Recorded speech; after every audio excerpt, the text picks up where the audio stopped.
Belcebú. Belcebú es el príncipe de la pereza, gobernando sobre el pecado que atrae a la humanidad hacia la apatía y la decadencia moral. Su origen se remonta a Baal Peor, un ídolo moabita asociado con la indulgencia y la ociosidad. En la demonología cristiana, esta figura se convirtió en Belcebú, el tentador que convence a la humanidad de que la comodidad es preferible a la disciplina y que la facilidad puede reemplazar el esfuerzo. A diferencia de los demonios violentos, Belcebú actúa a través de una influencia sutil. No destruye por la fuerza, sino por la distracción. Su voz es la sugerencia silenciosa de que no hay necesidad de esforzarse más, que la conveniencia es sabiduría y que la virtud es un trabajo innecesario. Representa la lenta corrosión de la voluntad, la creencia de que se puede disfrutar de la recompensa sin sacrificio. Belcebú también está vinculado a la falsa innovación. Los textos medievales lo describen como el patrón de los inventos que prometen lujo, pero conducen a la corrupción. Cuando el progreso se convierte en un ídolo, cuando la creación sirve a la avaricia en lugar de a un propósito, la mano de Belcebú está presente. Su genialidad radica en hacer que la decadencia parezca avance, convirtiendo la indiferencia en un modo de vida. En cuanto a su apariencia, a menudo se le muestra sentado en un trono dorado, con una expresión apagada y distante. Algunos lo retratan como una figura noble desplomada por el desinterés, otros como un ídolo monstruoso medio enterrado en el fuego. Ambas formas simbolizan la misma verdad. La indulgencia sin propósito conduce al estancamiento. A su alrededor están las almas ociosas de aquellos que desperdiciaron su potencial, cuya apatía forma la base de su reino. El poder de Belfegor es psicológico. No tienta con el horror, sino con la facilidad, ofreciendo el camino de menor resistencia. Cada vez que un alma elige la distracción por encima del deber, el placer por encima del propósito o la comodidad por encima de la convicción, su influencia se hace más fuerte. Su gobierno prospera allí donde se desprecia el esfuerzo y se venera la conveniencia. Asmodeo. Asmodeo es conocido como el príncipe de la lujuria, el demonio que gobierna la pasión convertida en corrupción. Su nombre aparece en varias fuentes antiguas, incluido el libro de Tobías, donde se le describe como un espíritu del deseo que destruye matrimonios y ciega a los hombres con la obsesión. En la demonología cristiana, se convirtió en la encarnación de la lujuria, donde el amor es despojado de su pureza y convertido en consumo. La caída de Asmodeo comenzó con la obsesión. Alguna vez un ángel deseó la belleza de la creación no como un reflejo de la gloria de Dios, sino como algo que poseer. Ese deseo se retorció en lujuria, transformando la admiración en control. Cuando fue expulsado del cielo, su castigo fue acorde a su pecado, gobernar el placer en su forma más destructiva.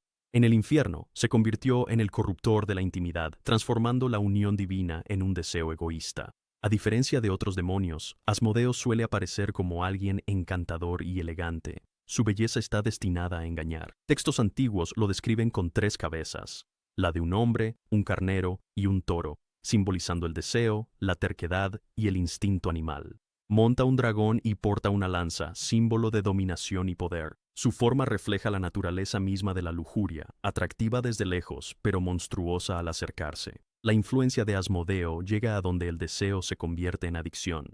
Tienta a través de la vista, el sonido y la imaginación, transformando lo que está destinado a la unión en separación.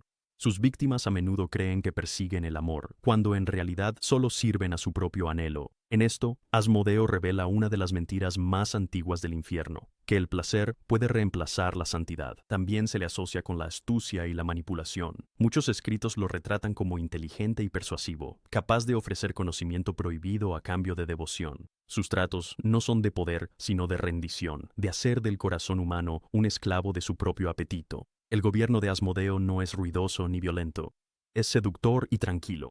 Cada vez que el deseo reemplaza la disciplina o la pureza se convierte en obsesión, su reino crece. Mamón. Mamón es el príncipe de la avaricia, el gobernante de la riqueza convertida en adoración. Su nombre aparece tanto en textos hebreos como cristianos, simbolizando a menudo riquezas que alejan el corazón de Dios. En las Escrituras Jesús declaró: no podéis servir a Dios y a Mamón, definiéndolo no solo como una cosa, sino como un poder, una fuerza espiritual que esclaviza a través del deseo de poseer. En la demonología, Mamón es retratado como el espíritu de la avaricia, sentado en un trono de oro dentro de los ardientes salones del infierno. Su forma refleja su dominio, joyas fundidas en su carne, oro goteando de sus dedos y fuego brillando en sus ojos. Él es la personificación de la riqueza, hermoso pero vacío, radiante pero sin vida.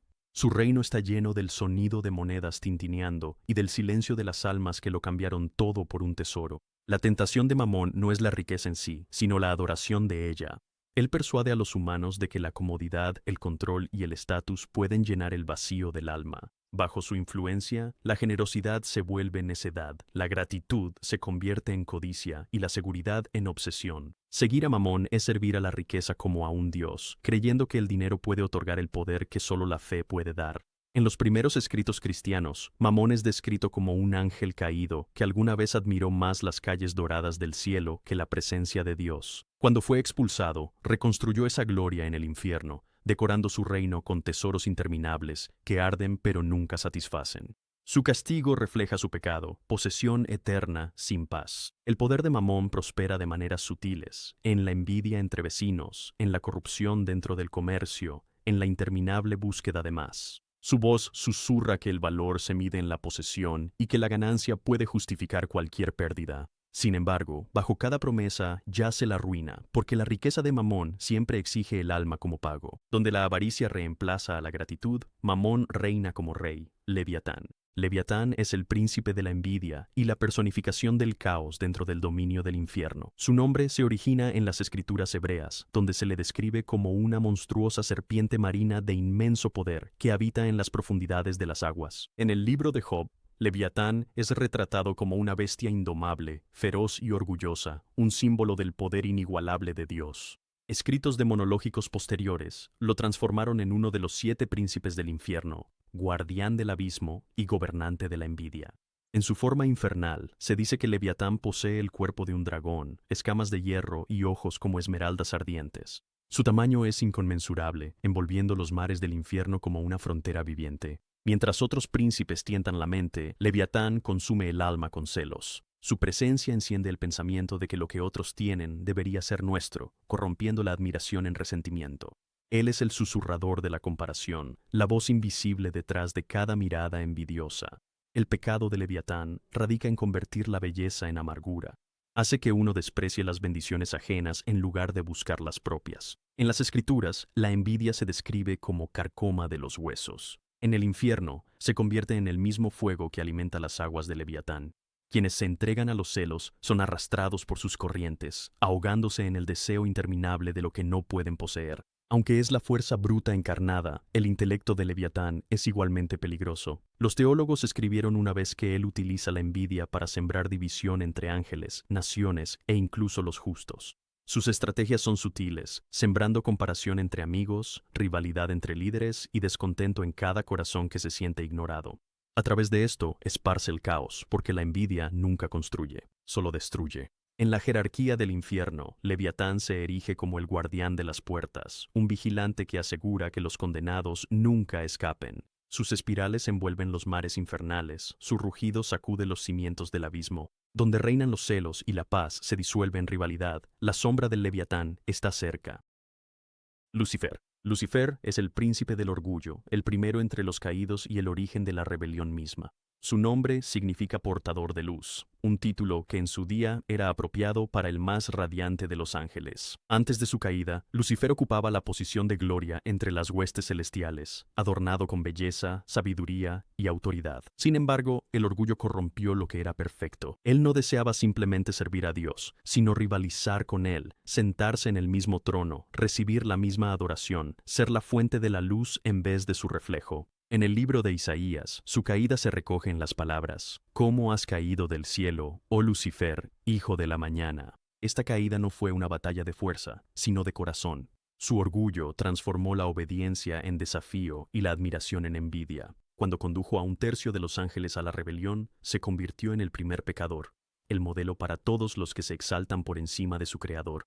Su castigo fue perder la misma luz que una vez encarnó, descendiendo a una oscuridad que refleja su arrogancia. En la jerarquía del infierno, Lucifer se corona a sí mismo como emperador, gobernando mediante un brillo que se ha convertido en engaño. Su belleza permanece, pero retorcida, un rostro angelical que oculta un propósito demoníaco. Él es el maestro del engaño, convenciendo a otros de que el orgullo es fortaleza y la autoidolatría es libertad.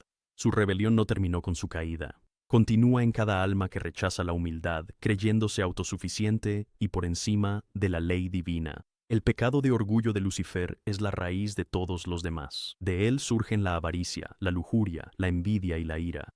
todas formas de poner el yo por encima de Dios. Su tentación es sutil, a menudo disfrazada de confianza, ambición o independencia, pero en el fondo yace la misma mentira que se dijo a sí mismo. Subiré, seré como el Altísimo.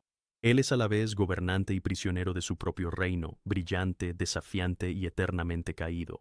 El orgullo lo convirtió en un dios a sus propios ojos y un cautivo en la realidad. Cada acto de arrogancia es un eco de su caída.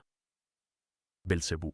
Belcebú, conocido como el príncipe de la gula, es uno de los gobernantes de más alto rango en el infierno y sirve como el lugarteniente de confianza de Lucifer. Su nombre significa Señor de las Moscas, un título que refleja su dominio sobre la decadencia, el exceso y la corrupción.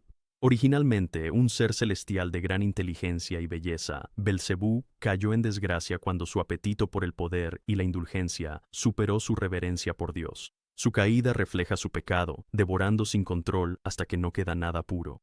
En apariencia, Belcebú es grotesco y repulsivo. A menudo se le representa como una criatura hinchada y en descomposición, rodeada de moscas, simbolizando un consumo sin fin.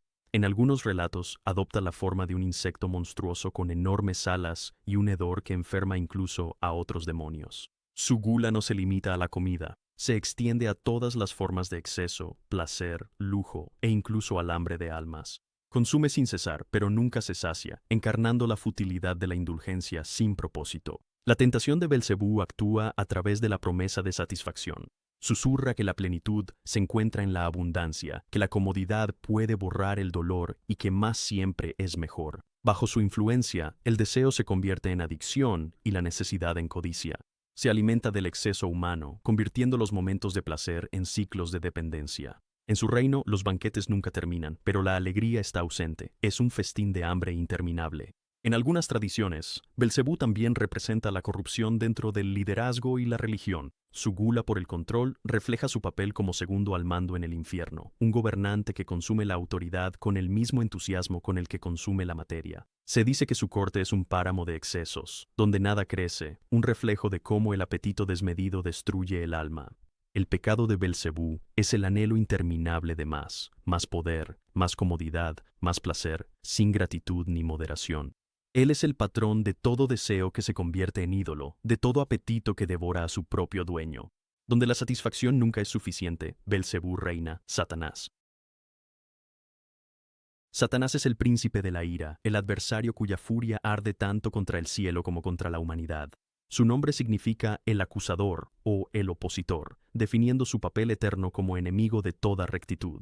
En las Escrituras aparece como el tentador de Job, el engañador en el desierto y el dragón del Apocalipsis, un ser cuya rebelión no terminó con su caída, sino que continúa como una campaña implacable de furia contra la creación misma. A diferencia de Lucifer, que cayó por orgullo, Satanás encarna el odio, el deseo no solo de exaltarse a sí mismo, sino de destruir lo que Dios ama. Su ira es pura rebelión, una fuerza de furia que busca venganza contra la luz. Los teólogos suelen distinguir entre Lucifer como el engañador y Satanás como el destructor. Mientras Lucifer seduce a través del orgullo, Satanás ataca mediante la ira, la división y el conflicto. Su gozo reside en el caos, en la ruptura de la paz y en avivar el odio hasta que la humanidad se vuelva contra sí misma. En apariencia, Satanás suele ser representado como una figura cornuda y llameante, pero su forma más verdadera es la tormenta, violenta, inquieta y devoradora. Se dice que su reino en el infierno es un lugar de fuego incesante y movimiento constante, donde la ira arde sin alivio. Aquellos que se entregan a la ira se convierten en reflejos de él, consumidos por una rabia que no ofrece satisfacción. Su dominio prospera donde quiera que los ánimos se encienden y la compasión muere. La mayor arma de Satanás es la provocación. Tienta con la injusticia, susurrando que la venganza es una virtud y que la misericordia es debilidad. Alimenta guerras, disputas personales y la amargura que divide los corazones. Bajo su dominio, la ira deja de ser una respuesta y se convierte en una identidad. Su victoria no está en la rebelión abierta, sino en el odio silencioso, ese que crece sin ser visto hasta devorar a su portador. El pecado de la ira refleja perfectamente la naturaleza de Satanás: movimiento sin fin, destrucción sin fin, resentimiento sin fin. Su castigo es el mismo que su deseo, conflicto eterno sin paz. En cada acto de ira, en cada rencor alimentado en silencio, su fuego arde de nuevo. Astaroth. Astaroth es el príncipe del conocimiento, que preside la sabiduría transformada en orgullo y la verdad convertida en tentación. Su nombre probablemente deriva de la antigua diosa Astarte, pero en la demonología cristiana se convirtió en uno de los grandes duques del infierno, un ser de inmensa inteligencia que utiliza el entendimiento no para iluminar, sino para corromper. Su dominio es sobre la sed humana de conocimiento cuando ésta supera la reverencia a Dios.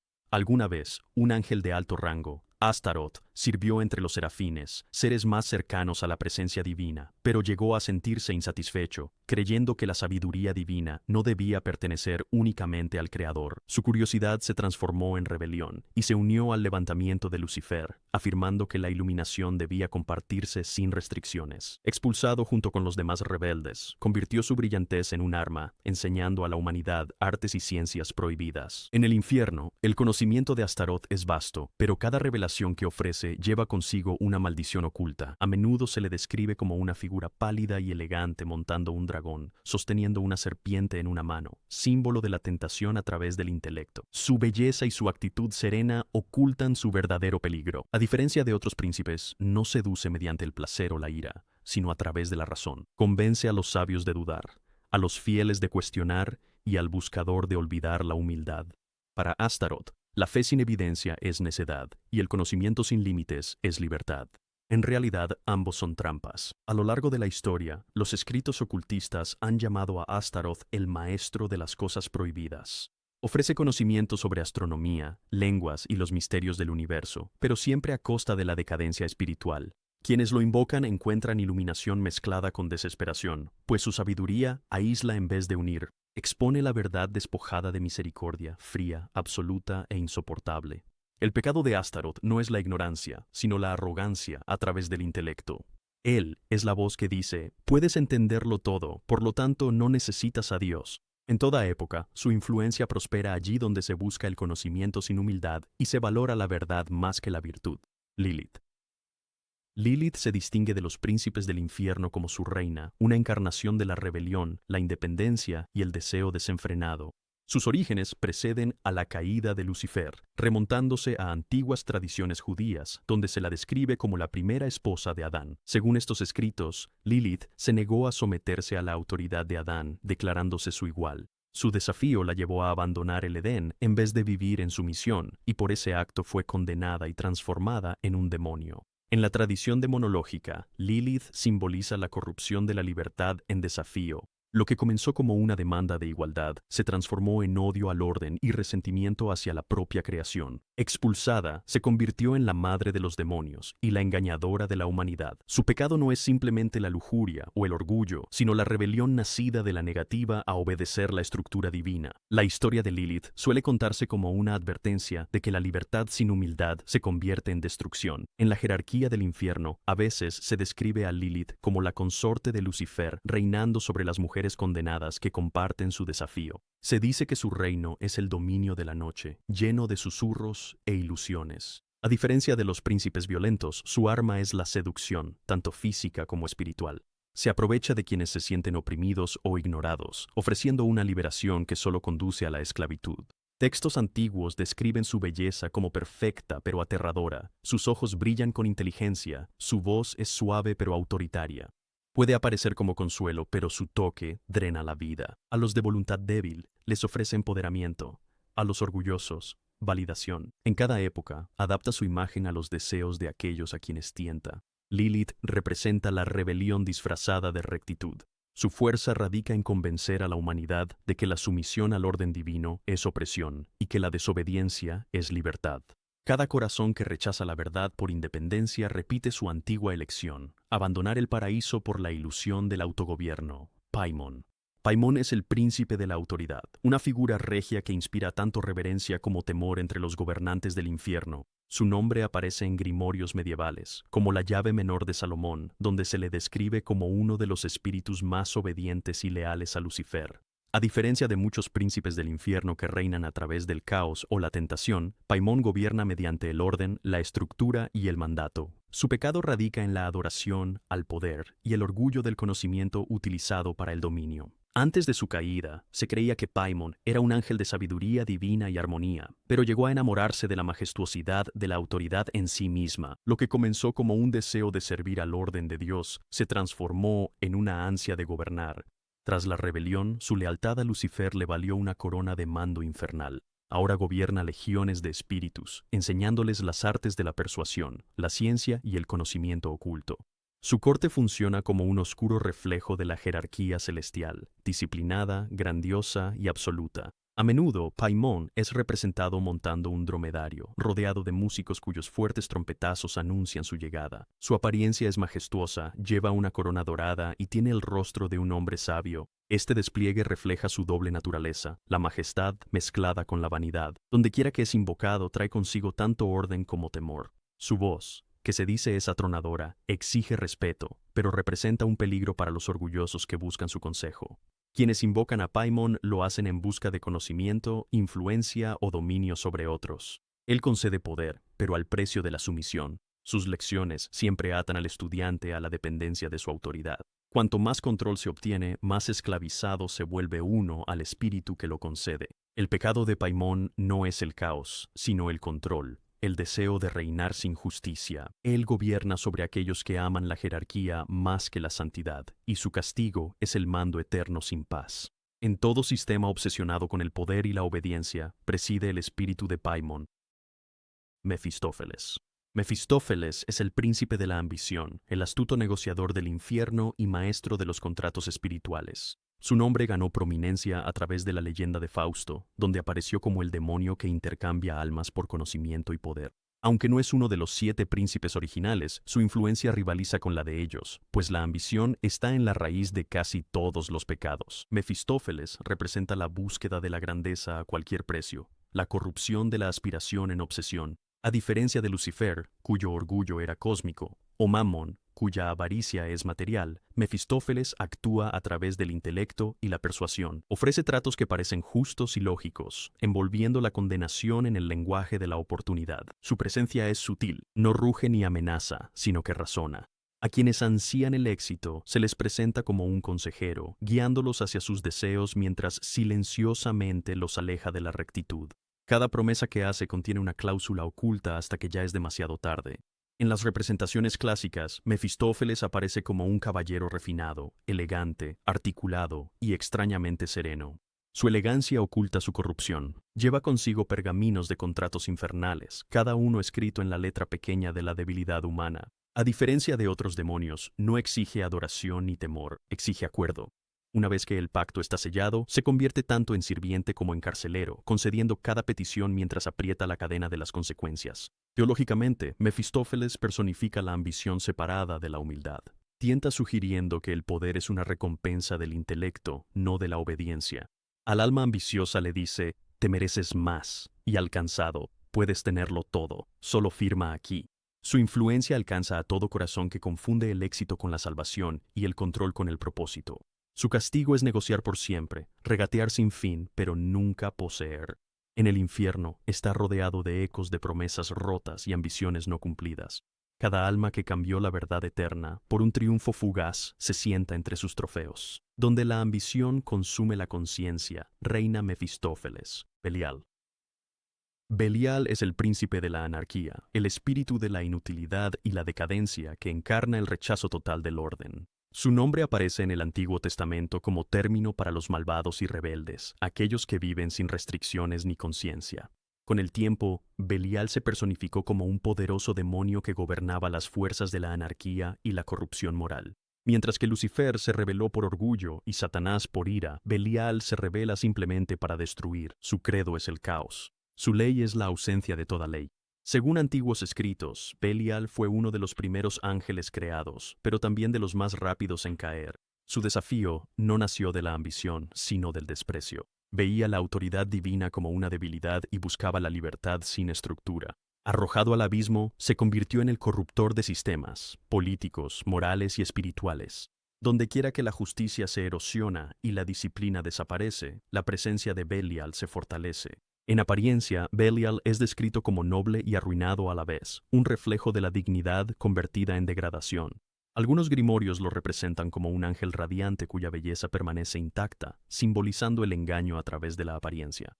Otros lo retratan como una figura ennegrecida encadenada por el fuego, burlándose de la ley que desafió. Comanda vastas legiones de espíritus caídos, todos dedicados a propagar el desorden mediante la falsa libertad y la decadencia moral. La influencia de Belial no se manifiesta a través de la rebelión abierta, sino mediante una corrupción lenta. Susurra que las reglas son opresión, que los límites son ilusiones y que la moralidad es una prisión. Sus seguidores persiguen el placer y el poder sin restricciones, confundiendo la destrucción con la libertad. De este modo, Belial socava el orden desde dentro, llevando a los líderes a la corrupción, a las sociedades al caos y a la fe a la apatía. Su pecado es la anarquía, la exaltación del yo por encima de toda estructura. Mientras que otros príncipes gobiernan mediante la tentación o el control, el reinado de Belial es a través del colapso. Él es la personificación de la civilización deshecha, el susurro que dice, no hay verdad, no hay juicio, no hay consecuencia. Su castigo es el desasosiego eterno, pues incluso en el infierno rehúsa la paz.